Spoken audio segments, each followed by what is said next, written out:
Hello and welcome back. This time we are going to talk about Reg 500.11, Third-Party Service Provider Security Policy. So basically, it is your organization's security policy related to your third-party service provider. And we talked about the definition of third-party service provider in another video, but as a recap, it means a person that is not an affiliate of the covered entity, it is not a governmental entity, it provides services to the covered entity, and it maintains and processes or otherwise permitted to access the entity's non-public information through its provision of services. So simply put, if this entity has access to your non-public information as part of their provision of services to you, whether that's for maintaining or processing your data, then it is a third-party service provider. Now, most organizations would have third-party management or vendor management or third-party risk management program, like something along those lines. And some may have a dedicated team managing their third-party vendors or partners or providers, and also all the risks associated with them. Now, per regulation, you have to implement policies and procedures to manage your third-party, your vendors, especially if they have access to your systems and your information. And also, as a cybersecurity professional, you have the responsibilities to look at the security of the third-party service providers.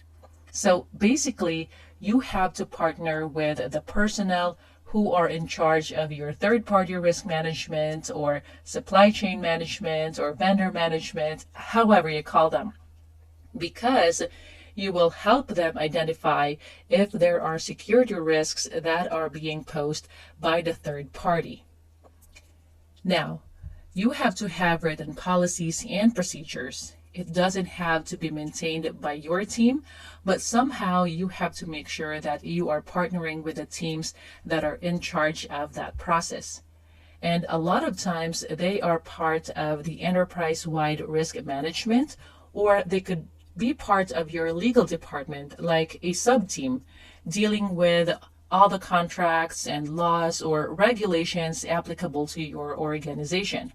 So it really depends on the structure of your organization and how complex your organization is, or it could also be part of your cybersecurity team if you have a dedicated sub-team that is managing the security of the third-party vendors. Now, let's look at the actual requirement. So first, it starts with a risk assessment. You have to make sure that after you conduct a risk assessment, you implement policies and procedures based on the results. You have to identify and risk assess the third-party service providers, and when getting into business with a third party, you have to make sure that you conduct your research. You also call that your due diligence. You have to make sure that you know the security of the third party or what their security standard is. You can consider questions like, how will you determine that their minimum cybersecurity practices? Oh, how are you going to evaluate the adequacy of their cybersecurity best practices? You have to develop a process around your due diligence, and then you need to document it and implement it as a guideline that everyone will adhere to. When initially looking for a third-party service provider, most of the time you rely on public information, or maybe it was referred to your organization by a trustworthy individual. Or maybe other organizations deal with specific vendors or providers and they have really good reputation. Of course, you can consider all that. Now, after doing your initial research for potential vendors, and once you are down with, let's say, 2 vendors that you are going to vet, you can bring in the teams that should be involved in the vetting process. And then you identify which third-party vendor would be the vendor you are going to partner with. Again, you are going to conduct due diligence during this process.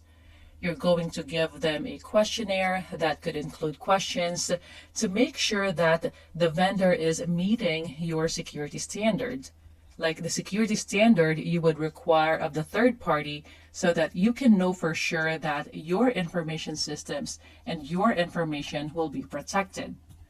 As part of your due diligence, you have to review SOC 3 reports or SOC 2 reports.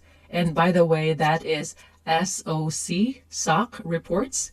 So SOC 3 reports are publicly available reports published by third-party vendors that covers their security controls. But these are used for marketing. So in order to get a better look at their security, you need to review their SOC 2 reports, and these will be given to you by the vendors themselves. And some vendors have certifications. Let's say they are ISO 27001 certified, and that could mean that they are complying with ISO 27001 standards to manage their information security. So you can review those on top of the completed questionnaires that you sent to the vendors. And this review can be a part of the due diligence that your organization is supposed to do.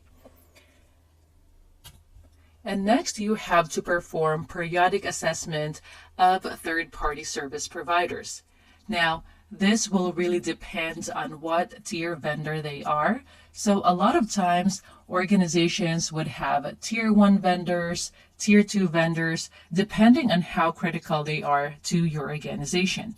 So the security of tier 1 vendors should be reviewed more frequently than the others because of the nature of their access to your data and your information systems. Also, how critical they are to the business. So again, if they are tier 1 vendors, critical vendors, then you have to do your risk assessments and review their security on a more frequent basis, at a minimum annually. Also, your policies and procedures shall include relevant guidelines for due diligence and contractual protection. So again, you have to make sure that that you do your due diligence and that you have a documentation for that. So for example, your organization has a vendor management that is in charge of performing their due diligence. Then you need to know things like what is their standard? How do they perform their due diligence? And that has to be documented. Again, you need to have everyone follow that guideline. And also, that will ensure that third-party service providers are actually addressing your security requirements.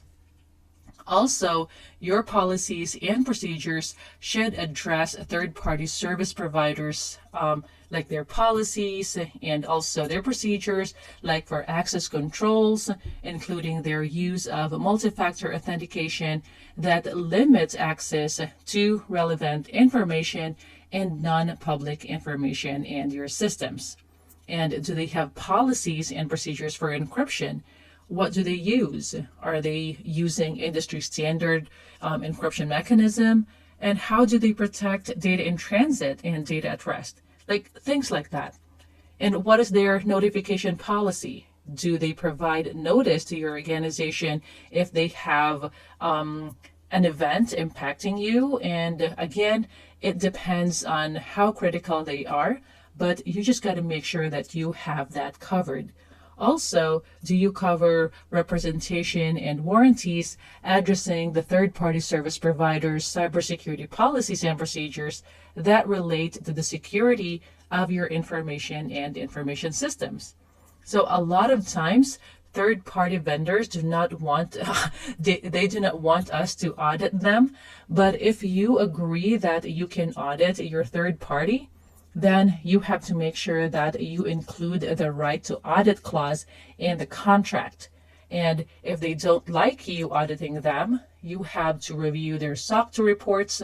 And also that's why they hire a third-party auditors to perform an independent audit so that they can present a certificate or proof of their security. So that is it for this video. I will see you in the next one.